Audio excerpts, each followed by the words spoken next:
बांग्लादेश जोटी ए बांग्लादेश आज जो परिस्थिति रही आजिका डेट रे बोध हुए यही कंट्री आग को आउ पिंधिबा को न पाई पारे बा एटी कपड़ा न मिली पारे एभली कहबा पछरे कोन कारण रही यदि बांग्लादेश जो कंट्री रही वर्ल्ड वाइड यदि आमे विश्व स्तर रे देखू ए बांग्लादेश जाकि 2 नंबर कंट्री हिसाब रे रही अप्रैल अर्थात आपण कहि परिबे स्टिचिंग कपड़ा को जो कपड़ा को सिलाई हला परे जाको बाहर को एक्सपोर्ट करि थाए सेही कपड़ा एक्सपोर्ट करिबारे बाहर कंट्री को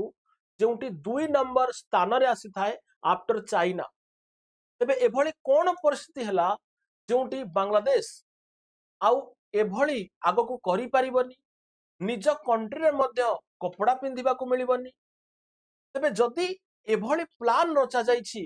ताले एई मास्टर स्ट्रोक एई मास्टर प्लान कहा द्वारा रचना करा जाइछि से आपनकर honourable prime minister of India Narendra Modi नुहंती तो निश्चित भावे यह भारत रो प्राइम मिनिस्टर बा भारत द्वारा रचना करा जाइछि जोटी कूटनैतिक स्तर रे बांग्लादेश को मात दिया जाइछि तबे निश्चित भावे आज आमे एई टॉपिक को बहुत भल भाव डिस्कशन करिबा मु चंदन आपन को स्वागत करूछि वेदांग सिविल सर्विस को powered by Vedang institute of technology जो माने भी एपन चैनल को सब्सक्राइब करि नहंती समस्त चैनल को सब्सक्राइब करि नहंती तबे हाँ आज्ञा यही कहानी स्टार्ट हुए बांग्लादेश रो जाकि हिंदू हत्या को नहीं दीपू चंद्र दास का पाखरु आरंभ करी आजिका डेट रे चंचल का पर्यंत बहुत मात्रा रे हिंदूंकर डेथ घटी भारत को सपोर्ट करुथिबा हसीना जी की प्राइम मिनिस्टर थिले तांको मध्य हटई दिया जाइछि एबेकार प्राइम मिनिस्टर निजे को बड़ इकोनॉमिक्स बोली भाबुछन बट से जानि नाहंती जे भारत तांको सहित केभली खेल खेली पारे कूटनैतिक स्तर रे अर्थनैतिक स्तर रे जदि डायरेक्टली न हुए भी इनडायरेक्टली बहुत इंपैक्ट पकाई पारे भारत तबे एई जदि कारण स्टार्ट हुए एई हिंदू हत्या बा एई हत्याकांड पाखरु जहाको आमे बांग्लादेश रो एक हिंसा कांड रु आरंभ करिबा बांग्लादेश भारत विरोधी कार्य करिबा द्वारा बहुत भलो संपर्क स्थापन करि आसुछि पाकिस्तान एवं चाइना सहित यह पड़ोसी कंट्री भारत रही तबे एभली कौन हुई गला जोंटी पिंधिबा पाई भी न मिली पारे बांग्लादेश रे एभली कहिबा पछरे कौन कारण रही आपण मानकु डिटेल्स रे बुझाई देबा पई चाहे जे बांग्लादेश होछि एभली एक कंट्री जेउ कंट्री रे जो स्टिचिंग कपड़ा आपण माने देखि पारुथिबे कपड़ा को सिलाई कला परे स्टिचिंग कला परे तार जो रेडीमेड कपड़ा बना जाए ता बाहर को एक्सपोर्ट हुए से यूएस हो किबा यूरोप हो बहुत कंट्री को यह एक्सपोर्ट होई थाए तबे आजी यह ऊपर कोन एमिति होईची जहा कि रोक लागि जाईची ना तार कारण होउची इंडिया ताले इंडिया कोन करिची ना जेउटी आपण माने जानि थिबे आज यूरोप कंट्री हो यूएस हो देशर बहुत बा वर्ल्ड रो बहुत कंट्री भारत रो जो कॉटन उत्पादन हुए सेही कॉटन रो कपड़ा पिंधिबा पाई की इंटरेस्ट रखि थान तबे जदी हमें बांग्लादेश कथा कहू ये जो रॉ मटेरियल जो टेक्सटाइल को बा जो रॉ मटेरियल द्वारा कपड़ा बना जाए ताकू से भारत ठारू नहीं थाए आउ ताकू स्टिचिंग करी बाहर को एक्सपोर्ट कर दे थाए तबे जोटी यह 2 नंबर कंट्री हिसाब रे आसे आफ्टर चाइना किंतु भारत जदि यह को बैन कर दिए जदि बैन करी दउछि बा करी सारिलानी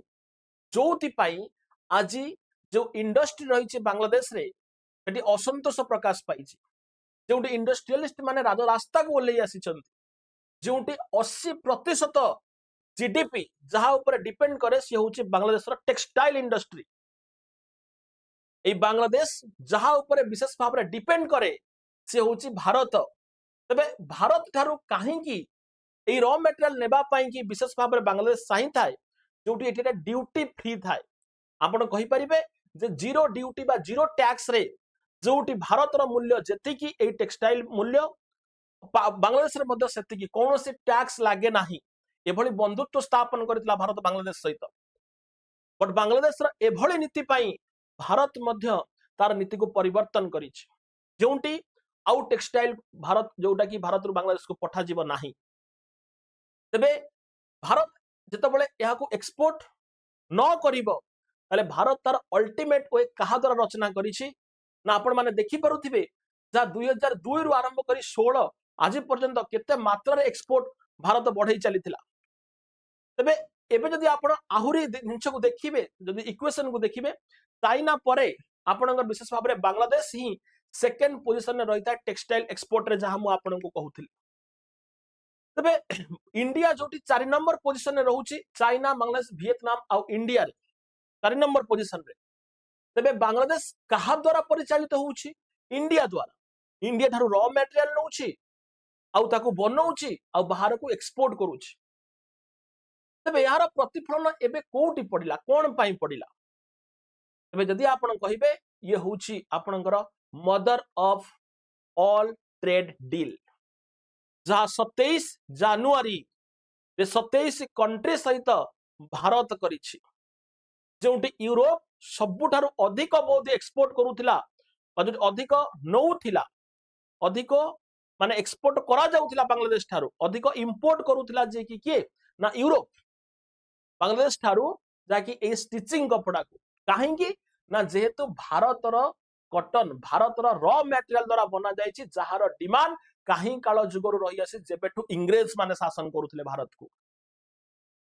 तबे जदि ए यूरोप यूनियन 27 यूरोपियन कंट्री जदि भारत रु यहा को डायरेक्ट पाई गले ताले बांग्लादेश आउ मझिरे आसीबो नाही जहा द्वारा भारत द्वारा ही ए जो डील करा जाउछि बांग्लादेश रो इंडस्ट्री टेक्सटाइल इंडस्ट्री बहुत मात्रा रे क्षतिग्रस्त हेउछि जोंटी राजरास्ता को इंडस्ट्रियलिस्ट माने ओल्हेलेनी एंड दैट टू जीडीपी मध्ये बहुत घटिबार दिन को दिन लागिछि आ यूरोप यूनियन सहित ए डील हमकु आहुरी आगकु नबा सहित बांग्लादेश को आहुरी पछकु ठेली दबो जोटी काली भारत मध्ये डायरेक्टली मैन्युफैक्चर करी जे ता पाखरे रॉ मटेरियल रहिछि डायरेक्टली यूरोप कंट्री मानक सहित वाणिज्य कारबार करिवो जोंटी बांग्लादेश वो तो चाइना ऊपर डिपेंड करि पारे पाकिस्तान तो केवल सोला दे पारे पाकिस्तान तो सेमिति किछि नाही पाकिस्तान तो 11% जीडीपी घटी जाइछ तार तो गरीब थिला भिकारी अछि रहिबो मध्य आ जोटी बांग्लादेश यदि चाइना ऊपर डिपेंड करे जेतु चाइना पाकर मध्य यार एक्सपोर्ट करिवार क्षमता रहिछि बट चाइना कोन भारत भली ड्यूटी फ्री करि परिबो समस्त को निश्चित भाव यह संदेह भीतर रखे कारण चाइना अमेरिका होचन एभली कंट्री जे कोनोसी जिनिस रे से माने ड्यूटी फ्री बा टैक्स फ्री करंती नाही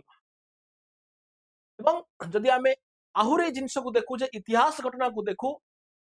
जोटी यह भारत सहित बांग्लादेश रो निश्चित भाव बंधुत्व जेटा कि बहुत पूर्व एप्रिल मासरु तो बले एई चिकन नेक रहिछि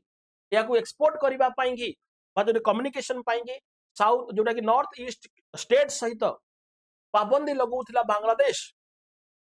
भारत मध्य कहला जदि आपण नेपाल भूटान सहित कारबार करिवे ताहले नवसेरा पोर्ट मुंबई रु आसी आपणकर कारबार करिवे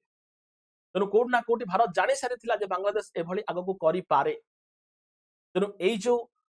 mother of all trade deal द्वारा बांग्लादेश रो जीडीपी बहुत घटिबा पई जाउछि जाको हमें कहिताउ हातरे नहले भातरे मारिबा सेई गेम खेलिछि इंडिया जाकि सबुठारो बड़ मार्केट जाकि तार टेक्सटाइल इंडस्ट्री को नहीं तबे एहार जदि सूत्रधर केही थाई पारंती से शेख हसीना नुहंती तो जहा को भारत पाखरे रखिछि जोटी आगो को इलेक्शन आसुछि आ एहा सहित आपण माने जानिथिबे अदानी ग्रुप मध्य जोटी बांग्लादेश तार विद्युत बिल न देई परिबा जगु बंद कर देइथिला सप्लाई यह द्वारा मध्य क्षतिग्रस्त होइथिला जल मध्य डील जो वाटर डील रही सेतरे मध्य भारत हस्तक्षेप करूछि यदि इलेक्ट्रिसिटी न जाए वाटर न जाए यदि इंडस्ट्री सेक्टर को हैम्पर करा जाए ताले बांग्लादेश चलिबो केमिति कहा ऊपर डिपेंड करिवो तेनु ए सब रचना इंडिया द्वारा रचना करा जाउछि केवल बांग्लादेश को मात देबा पई साइलेंटली ए हिंदू हत्यार प्रतिशोध डायरेक्टली नुहे जहाँकि इकोनोमिकाली निया जाउछि जोटी आजिका डेट रे न्यूज आसुछि जे अदानी ग्रुप पुणी सप्लाई करूछि तबे जदि बा इलेक्ट्रिक सप्लाई करूछि कोन भारतर आभिमुख्य रहिछि कि जे शेख हसीना को पुणी बांग्लादेश रे सरकार बनैबा पाई कि जदि यस जदि एया भाबिछि इंडिया ताले आपण माने मते कमेंट निश्चित भाबे आंसर देबे जे अदानी ग्रुप को जो परमिशन मिलुछि बा अदानी ग्रुप जो इलेक्ट्रिक सप्लाई करूछि कोन ए शेख हसीना को पुणी थरे इंडिया चाहूछि जे बांग्लादेश रे आनिबा पाई ए इकोनॉमिक पॉलिटिकल इश्यू को नहीं बा इकोनॉमिकल इश्यू को छिड़ा करी बांग्लादेश रे जोंटी जेनजी ग्रुप रो समस्त जानि परिबे जे भारत ऊपर केते डिपेंडेबल रहिछि बांग्लादेश निश्चित भावे आपण आपनकर मतामत कमेंट रे जणैबे जे भारत रो अभिमुख्य कोन रहिछि जे कि इलेक्ट्रिक सप्लाई करबा पछर कारण निश्चित भावे आपण कमेंट जणांतु आउर एक सुंदर टॉपिक सहित आपण मानक सामने को आसीबी जो माने भी चैनल को सब्सक्राइब करि नांती समस्त करि नेबे थैंक यू सो मच।